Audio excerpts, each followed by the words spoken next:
આજથી થોડાક દિવસ પહેલા બનાસકાંઠાના પાલનપુર ખાતે આવેલી રામદેવ હોટલ પાસે ભરત ચૌધરી નામના યુવકની સરાજાહેરમાં હત્યા કરવામાં આવી હતી અને આ ઘટનાના ઘેરા પ્રત્યાઘાત પડ્યા હતા।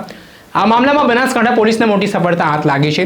2000થી વધારે સીસીટીવી કેમેરા, 8 જેટલી ટીમોએ હ્યુમન ઇન્ટેલિજન્સ અને ટેકનિકલ એનાલિસિસના આધારે 6 જેટલા આરોપીઓની ધરપકડ કરી છે। ત્યારે શું ચોંકાવનારા ખુલાસા થઈ રહ્યા છે આ મામલામાં, વિગતે વાત કરીએ। વૈષ્ણવજન તો તેને કહીએ જે પીડ પરાઈ જાનાને રે। નમસ્કાર દર્શક મિત્રો, નવજે ન્યૂઝમાં આપનું સ્વાગત છે। હું છું ફૈઝાન। આજથી થોડાક દિવસ પહેલા બનાસકાંઠાના પાલનપુર હાઈવે પર આવેલી રામદેવ હોટલ પર એક હિચકારો હુમલાનો બનાવ સામે આવ્યો હતો, જેમાં તલવાર વડે ભરત ચૌધરી નામના યુવક પર ટોળાએ હુમલો કર્યો હતો। આ ઘટનામાં પૈસાની લેતી દેતીનો મામલો કહેવાયો હતો અને ગાદલવાડાના આ ભરત ચૌધરી નામના યુવકનું મૃત્યુ નીપજ્યું હતું। આ ઘટનાથી પરિવારમાં ઘેરા પ્રત્યાઘાત પડ્યા હતા અને પરિવારજનો દ્વારા પોલીસ સમક્ષ ન્યાયની માંગ કરી હતી અને કડકમાં કડક આરોપીઓ સામે કાર્યવાહી કરવામાં આવે તે પ્રકારની માંગ કરવામાં આવી હતી। આ ઘટના બાદ બનાસકાંઠા પશ્ચિમ પોલીસ સ્ટેશન ખાતે આરોપીઓ સામે હત્યા અંગેનો ગુનો નોંધાયો હતો।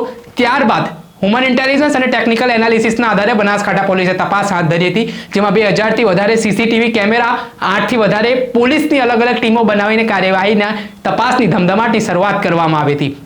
તે દરમિયાન બનાસકાંઠા પોલીસને હવે આ કેસમાં મોટી સફળતા હાથ લાગી છે ને આ ઘટનાનો જે મુખ્ય આરોપી છે લાલો, તેની પોલીસે ધરપકડ કરી છે।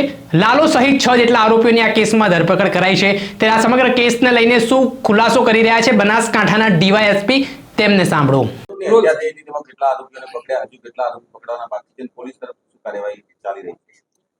ગત તારીખ 20/12/2025 ના રોજ બનાસકાંઠા જિલ્લાના પાલનપુર શહેર ખાતે જ્યાં એક યુવકની એક અજાણ્યા ઇસમો દ્વારા કરપીણ હત્યા કરવામાં હતી।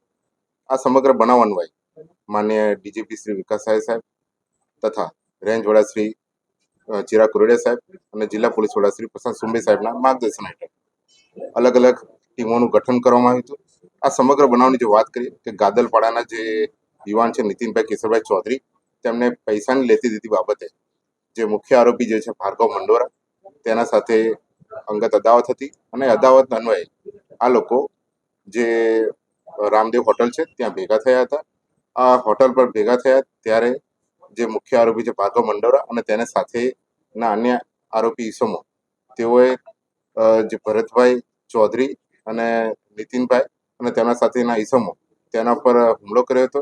આ સમગ્ર બનાવમાં આ તમામ જે બંને જે છે એમને ગંભીર ઈજાઓ પહોંચી હતી, જેમાં જે ગાદરવાડાના જે યુવાન છે ભરતભાઈ ચૌધરી, તેમનું મૃત્યુ નિપજાવવામાં આવ્યું હતું અને આ આખા બનાવમાં તાત્કાલિક જે તમામ જે ઈસમો છે એ તેમને પોતાની જે જગ્યા છે એ છોડી દીધી હતી। એ અન્વયે જે પાલનપુર પશ્ચિમ પોલીસ સ્ટેશનમાં એમાં ગુનો નોંધાય છે અને બનાસકાંઠા જિલ્લા પોલીસ વડા શ્રી પ્રશાંત સુંબે દ્વારા અલગ અલગ 8 જેટલી ટીમોનું ગઠન કરવામાં આવે છે, જેમાં ખાસ કરીને જે એલસીબી પીઆઈ શ્રી અમિત દેસાઈ, પાલનપુર પશ્ચિમ પીઆઈ શ્રી અંકુર દેસાઈ તથા જે આખી કડીમાં જે જોડતા જે સંપૂર્ણ રીતે ઇન્વેસ્ટિગેશનમાં સૌથી વધારે ઇફેક્ટ કર્યું અને જે આરોપીઓને શોધવા માટે અમારા સાયબર ક્રાઇમ પીઆઈ મોરડિયા સાહેબ, તેમના દ્વારા આખી ટીમનું સંકલન કરવામાં આવ્યું હતું। આ સમગ્ર જે આરોપીઓના શોધખોળની જે બાબત હતી એમાં અમે અલગ અલગ જગ્યાઓથી અલગ અલગ વ્યક્તિઓને રાઉન્ડ અપ પણ કર્યા હતા, જે આપણે પહેલા પણ એની વિગત આપી હતી અને જેમાં અંતે અમે 6 જેટલા આરોપીઓને હાલમાં ધરપકડ કરી છે। અને આ જે 6 આરોપીઓ છે એમાં હું આપને નામ જણાવું કે જેમાં મુખ્ય આરોપી જે છે લાલો ઉર્ફ ભાર્ગવ મંડોરા, કે જેના પર અટકાયતી પગલાંથી લઈને અલગ અલગ ગુનાઓ સુધીના 8 જેટલા ગુનાઓ એના પર અત્યાર સુધીમાં થયેલા છે, તેની પણ પોલીસ અટક કરેલ છે। બીજો આરોપી જે છે ભરતજી ભુરાજી રાજપૂત, એના પર અત્યાર સુધીમાં 4 જેટલા ગુનાઓ બનાસકાંઠા પોલીસના નોંધાયેલા છે। તદુપરાંત જે ત્રીજો આરોપી છે રિકી નોયલ રોકબ્રો, જે પણ પાલનપુરના વતની છે, એના પર 7 જેટલા અલગ અલગ ગુનાઓ નોંધાયેલા છે। તેમજ જે ચોથો આરોપી છે ભૌતિક કુમાર જગદીશભાઈ પરમાર પરખડી, તેના પર અલગ અલગ 5 જેટલા ગુનાઓ નોંધાયેલા છે। તેમજ આરોપી ગણપતભાઈ સેનજીભાઈ ચૌહાણ, તેના પર 2 જેટલા ગુનાઓ નોંધાયેલા છે। આ સમગ્ર બનાવમાં જે ચકચારી મર્ડર કેસ હતો એમાં જે મુખ્ય આરોપી જે છે એ ભાર્ગવ ઉર્ફ લાલો નિમેશભાઈ મંડોરા, જે પાલનપુરનો રહેવાસી છે, એના શોધવામાં બનાસકાંઠા પોલીસ દ્વારા અલગ અલગ ટેકનિકલ ટીમોની અને હ્યુમન રિસોર્સિસની, હ્યુમન ઇન્ટેલિજન્સનો ઉપયોગ કરવામાં આવ્યો હતો.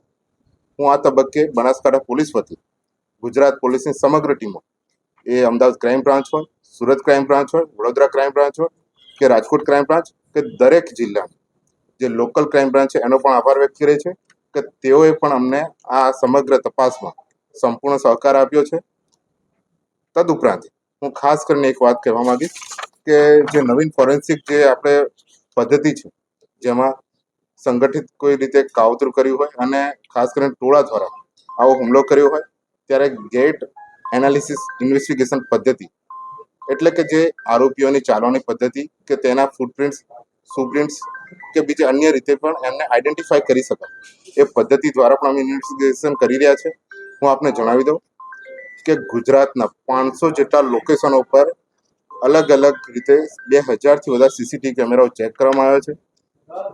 તમામ જગ્યાઓ જે રૂટ મેપિંગ કરવામાં આવી છે, આ રૂટ મેપિંગનો ખાસ આશય હતો કે આરોપીઓ જે છે એ કયા રસ્તે કયા જગ્યાએ છુપાયા છે, અને મુખ્ય હેતુ એટલો હતો કે બનાસકાંઠા પોલીસ તમામ આરોપીને એક સીધો સંદેશ આપવા માંગે છે કે કોઈ પણ જગ્યાએ સંતાયા હોય, છુપાયા હોય તો પણ બનાસકાંઠા પોલીસ ગમે ત્યાંથી અમને શોધીને લાવશે. અને જે નું મૃત્યુ થયું છે એ ભરતભાઈ ચૌધરીને ન્યાય આપવા માટે બનાસકાંઠા પોલીસ કટિબદ્ધ હતી. આ સમગ્ર બનાવમાં જે તમામ જે ટીમો છે એમાં એલસીબી પીઆઈ એવી દેસાઈ, પશ્ચિમ પીઆઈ અંકુર દેસાઈ, અમારા cyber crime PI TN Mordiya, જેમણે ખાસ આમાં સંકલન કર્યું હતું, અમારા પાલનપુર તાલુકા પીઆઈ અને SOG incharge PI HV Dantaliya, PI Shri KM Vasava, અને જે ફિલ્ડમાં જે અમારી એલસીબી એસઓજીની જે ટીમો હતી જેમાં PSI Ahir, PSI R B Jadeja, PSI N V Rahevar અને પીએસઆઈ જે સરવૈયા, અને તમામ જે ટીમો છે જેમને પેટા ટીમો છે એ તમામે એમાં સંકલન કર્યું હતું, અને જેમાં તમામ જે આરોપીઓ છે 6 જેટલા આરોપીઓ એમને પકડવામાં સફળતા હાલમાં મળી છે. આ બાબતે જે અન્ય બીજા ઇસમો છે એની શોધખોળ પણ હાલ ચાલુ છે, અને અમારી જે ટીમો અલગ અલગ ટીમો છે એ તમામ જિલ્લામાં હાલ પણ ડિપ્લોય છે, અને વધુ સફળતાઓ અમને ટૂંકા સમય મળવાની છે. અને એ બાબતે જે પણ વિગત હશે વિગતવાર આપણે વિસ્તૃત માહિતી આપણે તો બનાસકાંઠાના ડીવાયએસપી તેમના સમગ્ર મામલાને લઈને માહિતી આપી છે ને ઘણા બધા ચોંકાવનારા ખુલાસા તેમના દ્વારા કરવામાં આવ્યા છે ને આ ઘટનાને લઈને હવે આરોપીઓની સઘન પૂછપરછ કરવામાં આવી રહી છે. પૈસાની લેતી દેતીનો એક મામલો હાલ કહેવાઈ રહ્યો છે. જે મુખ્ય આરોપી છે તેની સામે અગાઉ 8 જેટલા ગુનાઓ પણ નોંધાયેલા હોવાની વિગતો કહેવાઈ રહી છે. હાલ આ મામલે હવે પોલીસ કઈ દિશામાં તપાસ કરે છે ને હજી શું ચોંકાવનારા ખુલાસાઓ આગામી દિવસોમાં જ્યારે રિમાન્ડ કોર્ટમાંથી મળે છે આરોપીઓના તે દરમિયાન થાય છે તે જોવું રહ્યું. દર્શક મિત્રો, આવા જ નવા વિડીયો સાથે આપણે માહિતગાર કરતા રહીશું, એટલે નવજીવન ન્યૂઝ જોતા રહો. વૈષ્ણવજન તો તેને કહીએ જે પીડ પરાઈ.